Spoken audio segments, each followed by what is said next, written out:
billion bailout is supposed to include about $7.5 billion for bad car loans. Do you know who has the bad car loans? Which groups have the bad car loans? No, and it's going to be a minimum issue, but what's important is the securitization process has to go, but it's likely to be a minor problem compared to the fact that the whole system isn't functioning. The delinquency, the repossessions, and the credit defaults have all gone up from 2007 to 2008. C&W Marketing says that they're supposed to pretty much stabilize out for the repossessions and the car default loans. But they're projecting that the delinquencies, 60 days and longer, are going to continue to go up.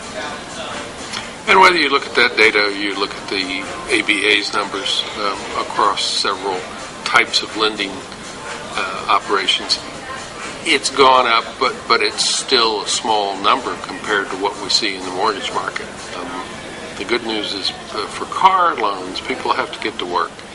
And generally, the choice is to hang on to the car and let the house go and rent something. The $700 billion bailout, from what I understand, if anyone takes any part of that money, the CEO's salary is capped at about $500,000.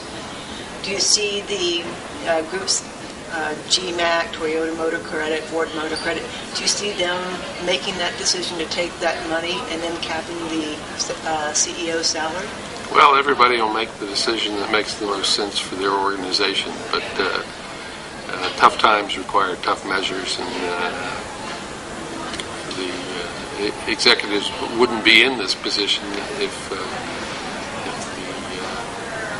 organization had been run a little more tightly, and they wouldn't be in need of this assistance if they'd been run a little bit more tightly. So it will all work out, but the real thing that has to happen is the bankers have to be confident in the lending process, and that means they have to have some confidence in this economy as well. We're hoping that what we see is the agricultural sector, the energy and gas sector, the extracted mineral sector that are going pretty well in this economy. And in 28 of the states, we think the real estate market's also finding a bottom.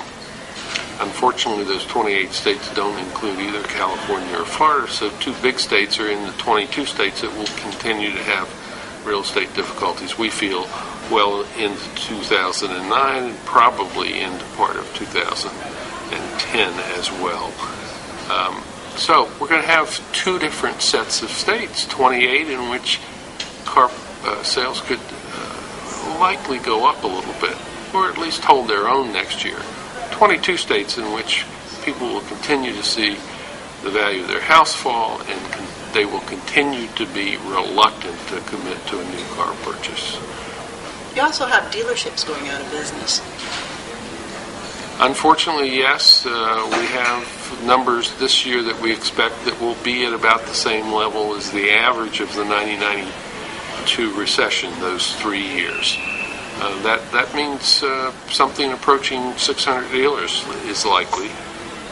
We think the passage of the credit package will help perhaps keep us from 700 dealers, but that's also a possibility if economic growth and unemployment really are worse than they're looking to be. That's up from last year's 430 and the previous year's 200 plus dealerships.